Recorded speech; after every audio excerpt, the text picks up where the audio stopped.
Hello student and welcome बेटा। तो हम आपका जो साइंस का चैप्टर 5 था वो था आपका तत्वों का आवर्त वर्गीकरण, उसको समझने की कोशिश कर रहे थे, ठीक है।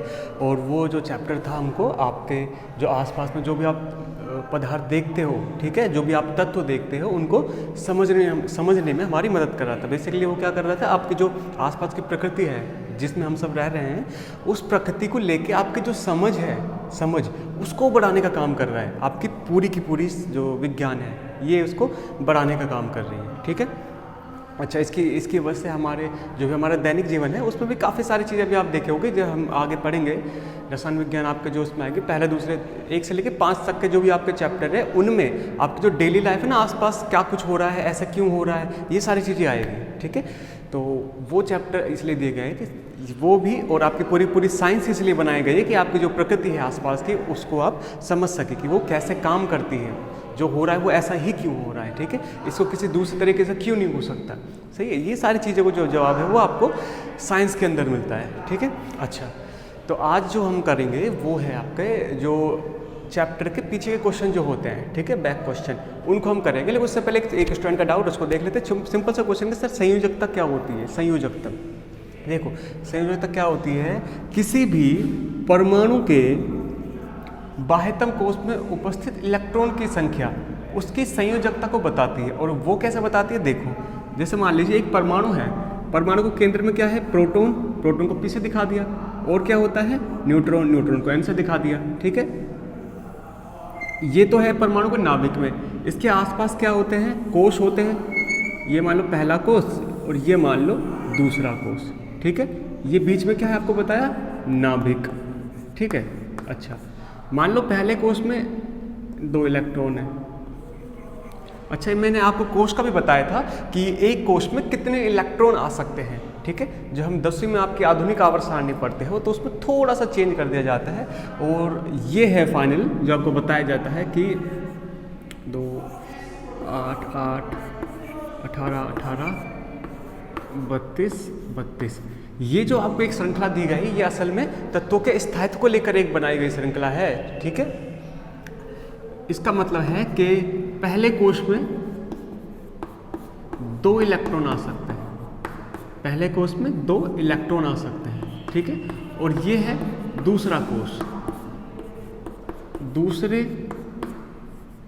कोश में 8 इलेक्ट्रॉन आ सकते हैं, ठीक है। ऐसे ही ये तीसरे में आ सकते हैं, ठीक है। ये आपके चौथे कोश में, ऐसे ये 5वें में, 6ठे में और ये 7वें कोश में, ठीक है। ये इलेक्ट्रॉन का एक श्रृंखला बनाई गई है कि आप जब भी पहला कोश आता है तो उसमें 2 इलेक्ट्रॉन भर सकते हो। अगर मान लीजिए दूसरा कोश आता है तो उसमें अधिकतम आप 8 इलेक्ट्रॉन भर सकते हो। ऐसे ही मान लीजिए आपका एक और तीसरा कोश आता है तो उसमें आप अधिकतम 8 इलेक्ट्रॉन भर सकते हो। तीसरे कोश में 8, उससे आगे चौथा आता है तो फिर आप 18 इलेक्ट्रॉन उसमें भर सकते हो, ठीक है, आधुनिक आवर्त सारणी के लिए। और ये श्रृंखला क्यों दी गई है, क्योंकि तत्वों के स्थायित्व को हमको बनाए रखना है, ठीक है। और तत्वों का स्थायी, असल में एक और चीज़ मैं बता दूं कि किसी भी तत्व के अगर बाह्यतम कोश में 8 इलेक्ट्रॉन है तो वो स्थायित्व को प्राप्त हो जाता है, मतलब स्थायी हो जाता है, वो जल्दी से अभिक्रिया नहीं करेगा किसी के भी साथ, ठीक है, जल्दी से। अच्छा, अब देखो आप पूछ रहे संयोजकता, देखो मान लो ये बाहर का कोश है, इसको मैं हटा देता हूँ एक बार, ठीक है। हमारा जो एक ही कोश है उससे समझ आ जाएगा, आपको ज़्यादा बनाने की अपने को जरूरत है ही नहीं। अच्छा, देखो मान लो बाह्यतम कोश कौन सा होगा, सबसे बाहर वाला कोश, सबसे बाहर वाला कोश, बाहर से देखो ये वाला, मान लो इसमें 1 इलेक्ट्रॉन है ना, 1 इलेक्ट्रॉन है तो, और किसी ने पूछी इसकी संयोजकता कितनी हुई, फिर संयोजकता आपको ये बताती है कि ये परमाणु अगर किसी दूसरे परमाणु के साथ अभिक्रिया करेगा तो वो कितनी तेजी से अभिक्रिया करेगा, एक तो ये बता सकता है, और एक और ये चीज़ बताती है कि वो कितने आबंध बनाएगा, ठीक है। एक परमाणु, 2 परमाणु, ये दूसरे परमाणु जब एक दूसरे के पास में आएंगे तो इनकी जब अभिक्रिया होगी तो अभिक्रिया के बाद कौन सा तो बंध बनेगा, ये भी आपको संयोजकता बता देगी। और कितने बंध बनेंगे, 1 बंध बनेंगे, 2 बंध बनेंगे, 4 10 कितने बनेंगे, ठीक है, मतलब जितने बंध बनेंगे आपको बंधों की संख्या भी बता देगी, ठीक है। और एक परमाणु कितने दूसरे परमाणु से जुड़ सकता है, जैसे मान लीजिए आपका जो कार्बन है, कार्बन 4 अलग अलग तरह के परमाणुओं से जुड़ सकता है, 4, ठीक है। आपका जैसे हाइड्रोजन है, हाइड्रोजन खाली एक ही तरह के परमाणु से जुड़ सकता है, मतलब खाली एक परमाणु से जुड़ सकता है। अब वो हाइड्रोजन हो या फिर आपका सोडियम हो, पोटेशियम, जो भी हो, हाइड्रोजन खाली एक परमाणु के साथ जुड़ सकता है और वो दूसरा परमाणु कुछ भी हो सकता है। ऐसे ही जैसे कार्बन की मैं बात करूं, कार्बन खाली 4 परमाणु के साथ जुड़ सकता है। अरे 4 परमाणु कुछ भी हो सकते हैं, बीच में कार्बन है, ये 4 परमाणु कुछ भी हो सकते हैं। मैंने हाइड्रोजन लिए, लेकिन आप कुछ भी ले सकते हो, ठीक है। अच्छा, तो संयोजकता का नंबर कैसे निकालेंगे कि इसका संयोजकता 1 2 3 4 जो भी है। इससे पहले एक और चीज़ देखो, संयोजकता हमेशा 4, अधिकतम संयोजकता 4 हो सकती है, 4 से ज़्यादा नहीं हो सकती, और उसका कारण भी बताएंगे क्यों। देखो, एक इलेक्ट्रॉन है बाह्यतम कोश में, तो इसको संयोजकता हो गई 1, ठीक है। अगर बाह्यतम कोश में 2 इलेक्ट्रॉन है तो इसकी संयोजकता हो गई 2, अगर 3 इलेक्ट्रॉन है तो 3, अगर 4 इलेक्ट्रॉन है तो 4। अब देखिए, अपने को बाह्यतम कोश में कितने इलेक्ट्रॉन चाहिए थे? 8 इलेक्ट्रॉन, हो कितने गए? 4, मतलब ये आधा स्थायित्व हो गया। पूरा इसको स्थायित्व होना था, अब ये आधा तो स्थायी हो गया, ठीक है, आधा और बचा है, ठीक है। अच्छा, अब क्या हो गया, मान लो एक और इलेक्ट्रॉन आ गया। अब इसके बाह्यतम कोश में कितने हो गए? 5 इलेक्ट्रॉन, ठीक है, 5, और इसको चाहिए कितने? 8 पूरे करने के लिए कितने चाहिए? 5 है, तो 3 चाहिए, 1 2 3 इलेक्ट्रॉन और मिल जाए इसको, तो ये पूरी तरह से स्थायी हो जाएगा, ठीक है। तो जब 4 से ज़्यादा इलेक्ट्रॉन हो जाते हैं ना, तो अपन वो गिनना शुरू कर देते हैं जितने की कमी है, जितने की कमी है उसके अंदर। जैसे 4 तक तो इसके अंदर आ रहे हैं, 1 2 3 4 भर दिए। जैसे ही 4 से ज़्यादा इलेक्ट्रॉन होते हैं ना, तो संयोजकता उससे बताई जाती है कि अब कितने इलेक्ट्रॉन की कमी है, कमी, ठीक है। यहाँ पर 3 इलेक्ट्रॉन की कमी है तो अब आपने यहाँ पे लिख दिया संयोजकता इसकी हो गई 3, ठीक है। एक और इलेक्ट्रॉन मान लो आ गया, अब कितने इलेक्ट्रॉन की कमी है? 2 इलेक्ट्रॉन की संयोजकता हो गई 2। एक और इलेक्ट्रॉन मान लो आ गया, इसकी संयोजकता कितनी है? अब 1 इलेक्ट्रॉन की कमी है इसके पास, तो इतनी संयोजकता हो गई 1। अब मान लो इसका बाह्यतम कोश पूरा भर गया, पूरा, ठीक है। अब इसकी कोई कमी नहीं है, पूरा स्थायित्व को प्राप्त हो गया। 8 इलेक्ट्रॉन चाहिए थे, 8 पूरे हो गए, तो इसकी संयोजकता हो जाएगी 0, ठीक है। ये आपको बताता है बस। और ये अभिक्रिया कैसे करते हैं? मान लीजिए 4 इलेक्ट्रॉन बाह्यतम कोश में है या 3 इलेक्ट्रॉन बाह्यतम कोश में है, वो किसी दूसरे परमाणु के कैसे अभिक्रिया करेगा, ये आपके आएगा तीसरे चैप्टर जो है उसमें आएगा आपका ये। फिर मैं हल्का सा बता दूं, जैसे मान लीजिए कार्बन है, कार्बन, ठीक है, कार्बन की संयोजकता 4 होती है, इसकी संयोजकता 4 होती है, कि मतलब ये 4 अलग अलग तरह के परमाणुओं के साथ जुड़ सकता है, ठीक है। जैसे मान लो कार्बन का मैं अगर बाह्यतम कोश बनाऊं, 1 कोश 2 कोश, 4 कार्बन के बाह्यतम कोश में 4 इलेक्ट्रॉन होते हैं, 1 2 3 4 इलेक्ट्रॉन होते हैं, ठीक है। तो इसकी संयोजकता भी हो गई 4, और इसमें कमी कितने इलेक्ट्रॉनों की है? 4 इलेक्ट्रॉनों की तो कमी है, 4 है इसके पास और 4 इलेक्ट्रॉनों की कमी है इसके पास, है ना, 1 2 3 4। तो क्या करता है, जैसे अभी मैंने बताया, कार्बन की संयोजकता 4 होती है, तो ये 4 अलग अलग तरह के परमाणुओं के साथ जुड़ सकता है। जैसे मैंने हाइड्रोजन के साथ इसको जोड़ दिया, और जब ये हाइड्रोजन के साथ जुड़ता है इसको बोला जाता है CH4, और ये होता है आपका मीथेन। मीथेन गैस होती है ना, आपने सुना होगा, एक ग्रीन हाउस गैस है, ठीक है, यही है वो मीथेन। अच्छा, अब देखो 4 इलेक्ट्रॉन का नीड है, 1 इलेक्ट्रॉन इसको हाइड्रोजन ने दे दिया, 1 इलेक्ट्रॉन पूरा हो गया इसका। अब कितने इलेक्ट्रॉन की कमी बची? 3 इलेक्ट्रॉन की। मान लो एक और हाइड्रोजन ने दे दिया, ऐसे एक और हाइड्रोजन ने दे दिया, एक और हाइड्रोजन ने दे दिया, इसके 8 इलेक्ट्रॉन पूरे हो गए, इसके भी 4 और 4 कितने हो गए? 8 इलेक्ट्रॉन पूरे। तो अब इसकी संयोजकता हो जाएगी पूरी तरह से, ठीक है, इसकी फुल हो गई।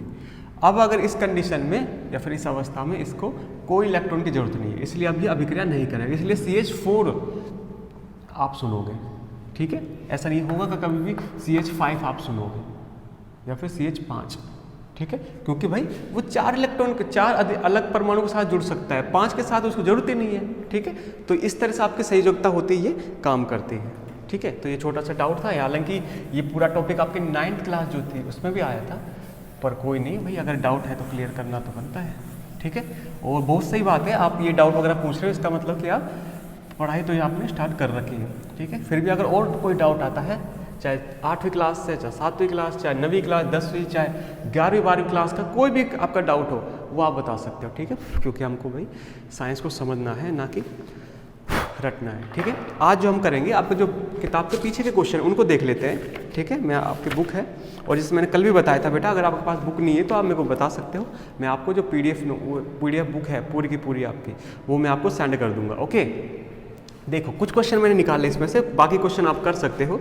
इसका सबसे पहले पीछे के वाले क्वेश्चन का छठा क्वेश्चन जो है वो देखिए आप, वो काफ़ी सही क्वेश्चन है।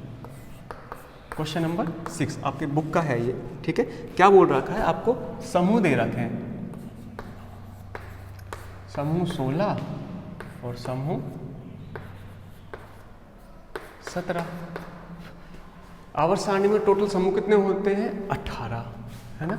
18 थोड़ा ऊपर होता है, 18 की नीड नहीं है, अपने को जरूरत नहीं है। अपने को खाली 2 समूह दे रखे हैं और आपको क्या दे रखा है, क्वेश्चन को बिल्कुल बना देता हूँ, 1 2 3 और यहाँ लिख रखा है बी, ठीक है। ऐसे ही यहाँ पे 1 ए ये और सी, ठीक है। ये आपको दे रखा है। अब आपसे पूछ रहा है कि 4 क्वेश्चन अलग अलग क्वेश्चन दे रखे हैं आपको। सबसे पहले तो आपको ये जो तत्व है ना ए सी बी, इनका नाम बताना है। इनका नाम बताओ सबसे पहले तो क्या हो सकता है, ठीक है। तो आपको मैंने बताया था जैसे कि आपके टोटल 36 जो भी तत्व है आपके 36 तत्व तो आपको याद होने चाहिए, ठीक है। तो कैसे भी करके कर सकते हो। और बेटा एक और चीज़, अगर आपको याद नहीं हो रहे तो आप मेरे को बता सकते हो, मैं इनको याद करने की ट्रिक बता दूंगा।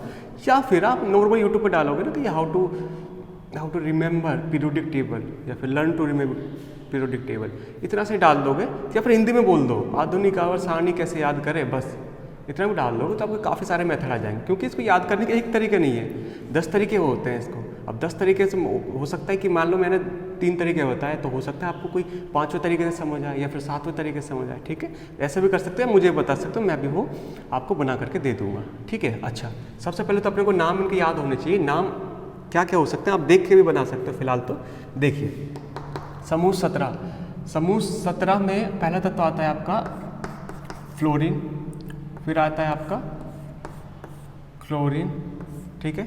और आगे आप देख सकते हो फिर आपका ब्रोमीन और इधर आपका आयोडीन, ठीक है। गलती ना हो इसलिए मैं मैच कर रहा हूँ कि fluorine chlorine bromine and iodine, ठीक है। समूह संख्या 16 देखो, उसके भी तत्व लिख लेते हैं, ठीक है। आपका आता है जैसे ऑक्सीजन है, सल्फर है, सेलेनियम है और टेल्यूरियम ये है, सॉरी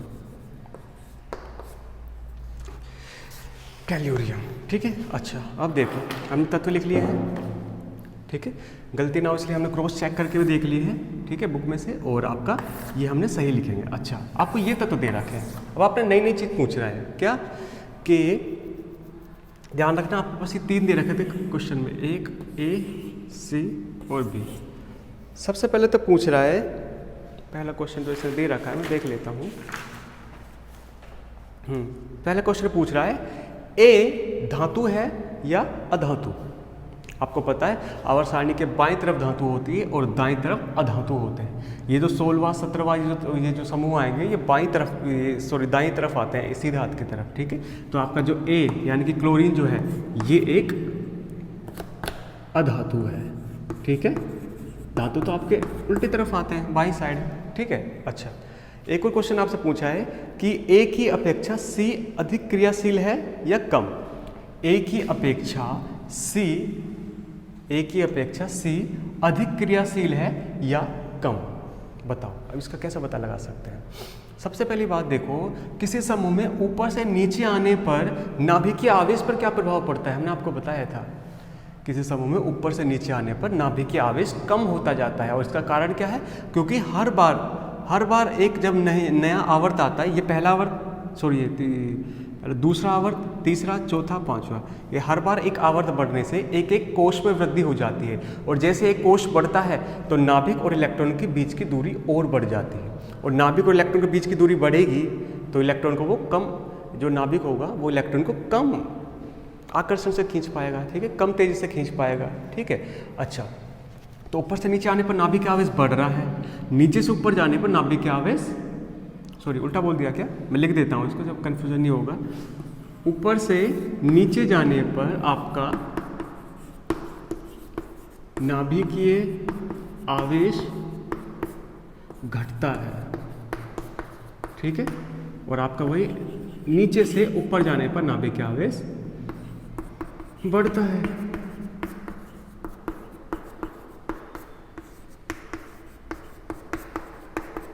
ठीक है।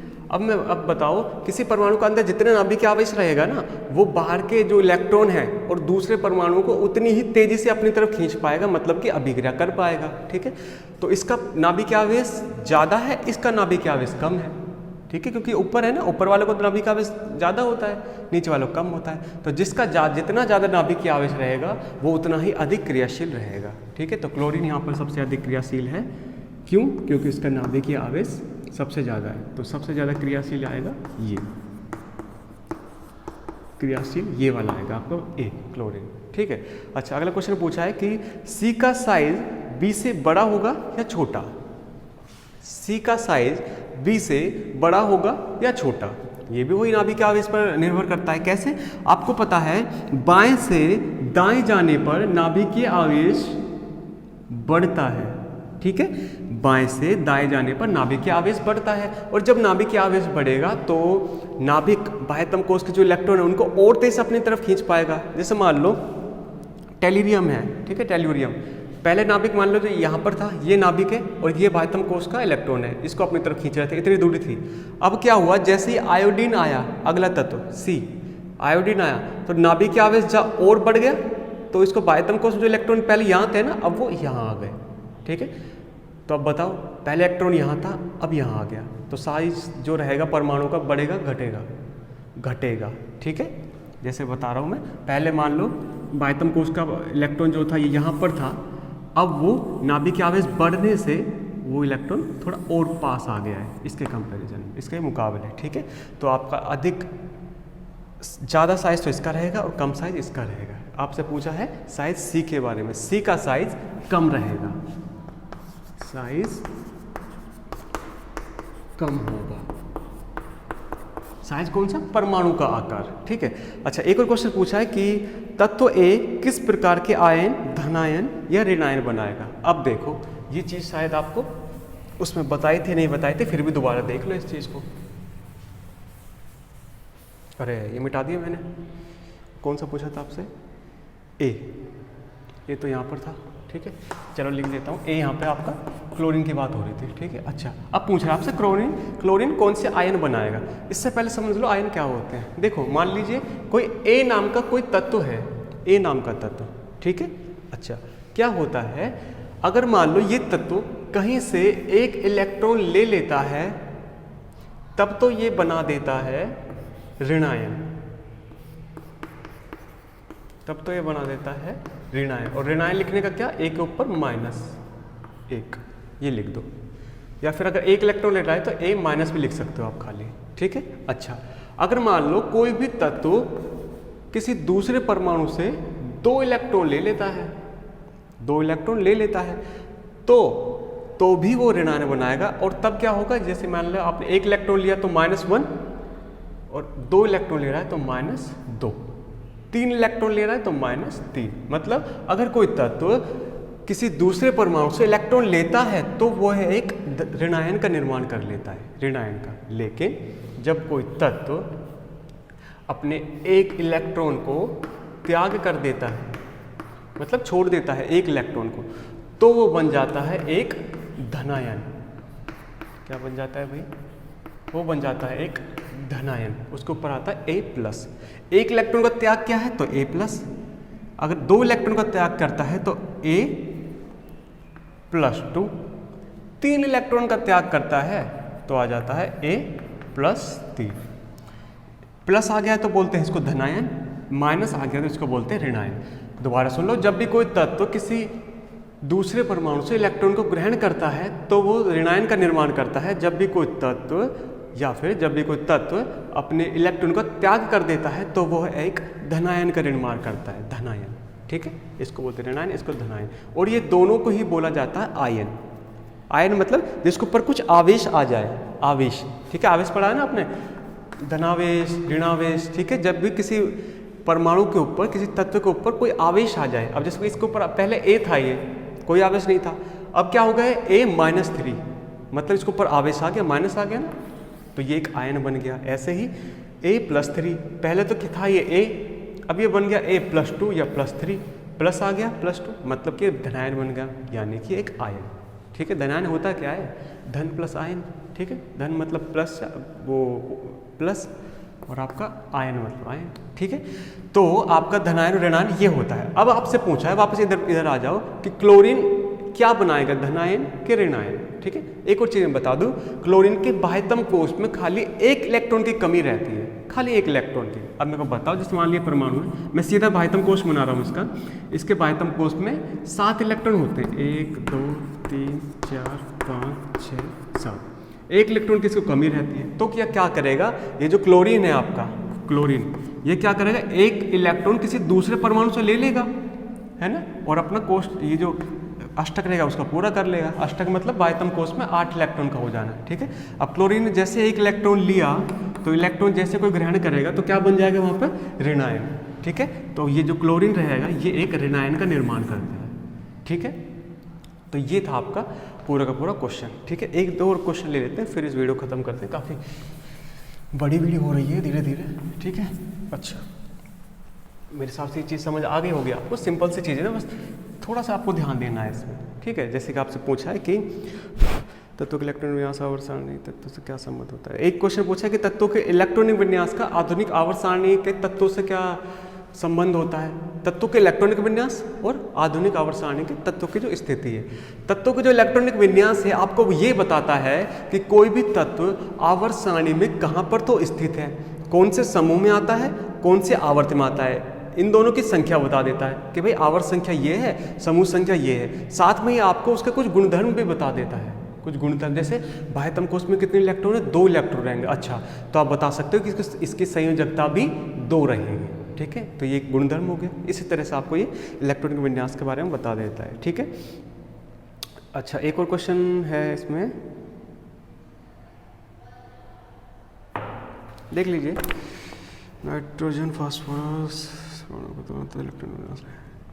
नाइट्रोजन जो कि आपके 7 नंबर पर आता है और आपका फास्फोरस जो कि आपके 15 नंबर पर आता है, ये दोनों ही समूह संख्या 15 के तत्व हैं, ठीक है। ये बोल रखा है, फिर बोल रखा है इन दोनों तत्वों का इलेक्ट्रॉनिक विन्यास लिखिए, ये भी लिख देंगे। इनमें से कौन सा तत्व अधिक ऋण विद्युत होगा और क्यों, इनमें से कौन सा तत्व अधिक ऋण विद्युत होगा और क्यों, ठीक है। अच्छा देखो, नाइट्रोजन का इलेक्ट्रॉनिक विन्यास क्या होता है, 2 और कितना 5, ठीक है। पहले कोष में 2 इलेक्ट्रॉन, दूसरे कोष में 3 इलेक्ट्रॉन। अच्छा, इसका भी इलेक्ट्रॉनिक विन्यास देखो क्या होता है इसका, 2 8 5, ठीक है। अच्छा, इसका में तो अगर कोष बनाए तो कितने कोष होंगे इसमें, 2 कोष और दूसरे कोष में 5 इलेक्ट्रॉन, 1 2 3 4 5। इसका भी कोष बना लो,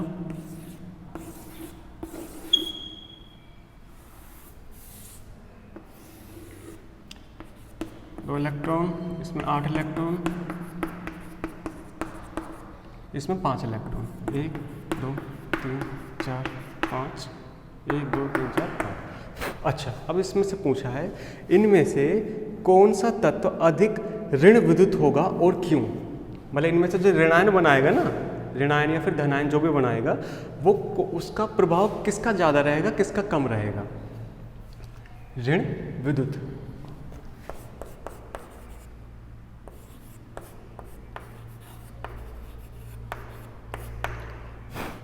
देखो इसकी संयोजकता कितनी हो जाएगी, दोनों की संयोजकता तो है 3।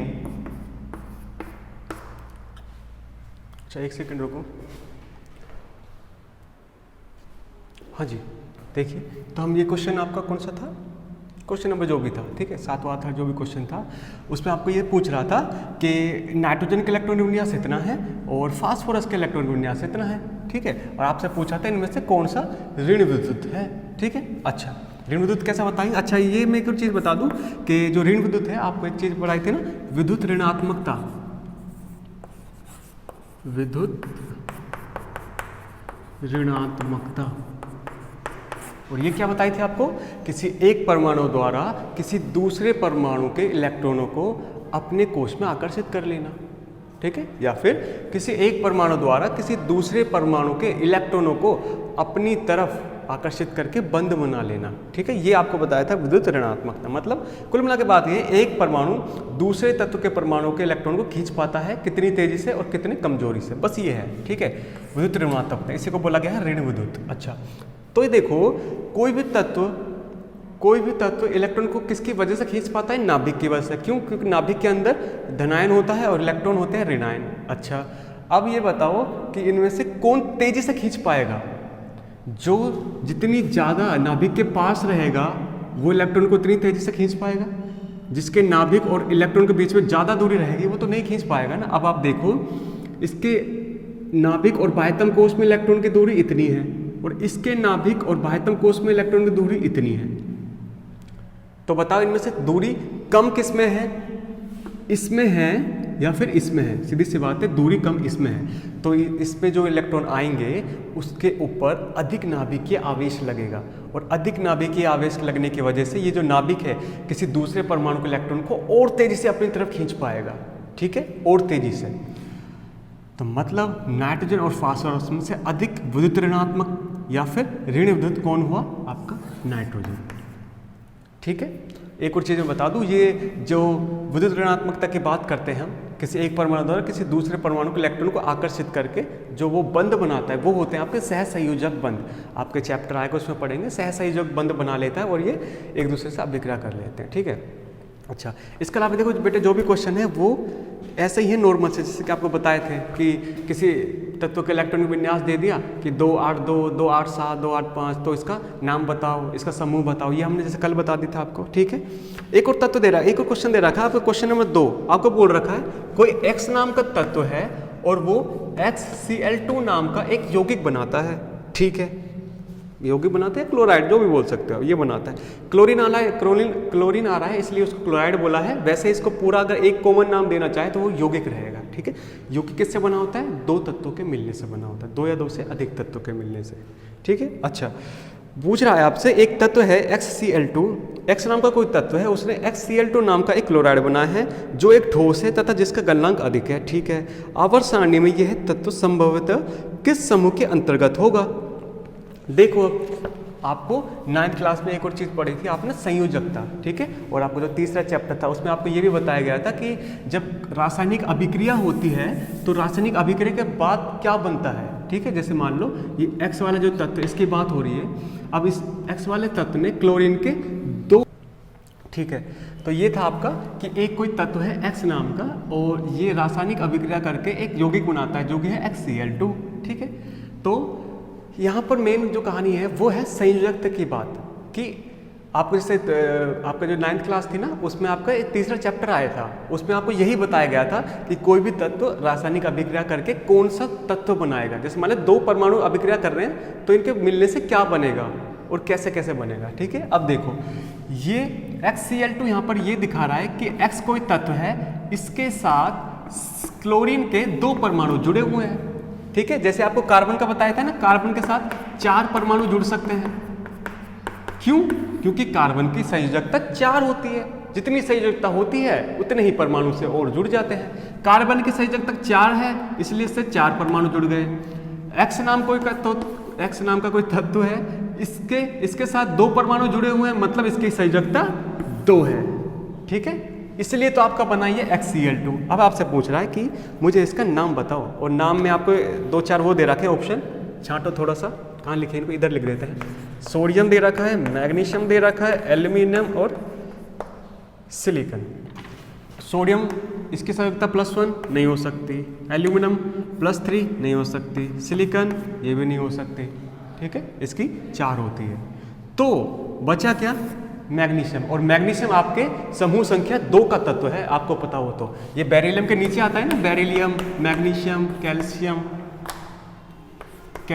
ठीक है, और ये समूह संख्या 2 के तत्व है, मतलब कि इनके बाह्यतम कोश में 2 इलेक्ट्रॉन मिलेंगे। इसीलिए तो आपका जो मैग्नीशियम ने अभिक्रिया करके क्या बनाया, MgCl2। यहाँ पर जो X नाम का तत्व है ना उसकी जगह मैग्नीशियम लिख सकते हो आप। ठीक है, या फिर आप कैल्शियम लिख लो, बेरिलियम लिख लो, जो भी आपकी इच्छा, जो पसंद हो वो लिख लो। इसके अलावा बेटा जो भी क्वेश्चन है इसके अंदर वही नॉर्मल क्वेश्चन है जो हमने कल डिस्कस किए, उससे रिलेटेड क्वेश्चन है। ठीक है। एक और चीज़ पूछा है इसमें, आपका एक क्वेश्चन है कि मेंडलीफ की आवर्त सारणी और आधुनिक आवर्त सारणी इनके बीच में तुलना कीजिए। तुलना में कुछ नहीं करना कि बस आपको ये बताना है कि मेंडलीफ ने क्या बोला और आपके जो हेनरी मोजले आधुनिक आवर्त सारणी जिन्होंने दी थी उन्होंने क्या बोला। जैसे उन्होंने परमाणु द्रव्यमान को, मेंडलीफ ने परमाणु द्रव्यमान को आधार माना, लेकिन आपके हेनरी मोजले ने परमाणु संख्या को आधार माना, ठीक है। और हाइड्रोजन को जैसे वो स्थान नहीं दे पाए थे, ऐसे ये भी हालांकि नहीं दे पाए थे स्थान, ठीक है। समस्थानिकों के साथ एक दिक्कत हो रही थी, वो दिक्कत आपने सही कर दी थी किसमें, आपके आधुनिक आवर्त सारणी, तो इसमें वो कर दी, ठीक, सही है। तो ऐसे काफ़ी सारी वो चीज़ें हैं जो कि आप इनकी तुलना करके लिख सकते हो, ठीक है। और बेटा एक और चीज़ मैं चाहता हूँ, अब 5th चैप्टर आपका खत्म हो रहा है मेरी तरफ से यहीं से, इसमें कोई डाउट वगैरह हो तो आप पूछ सकते हो। एक डाउट था जो संयुक्ता वाला, वो हमने बता दिया। तो बेटा एक और चीज़ है कि आप ना इससे पहले आपके पास 9th की क्लास या नोटबुक की वो होगी, बुक या नोटबुक, उनमें से आपका जो तीसरा चैप्टर जो है, तीसरा, उसको आप ढंग से पढ़ लेना, तीसरा चैप्टर, क्योंकि तीसरा चैप्टर ही हमको आगे आने वाले जो 4 चैप्टर हैं 10वीं के आपके, उनमें वो सीधी सीधी हेल्प करेगा, आपको सीधी सीधी मदद करेगा।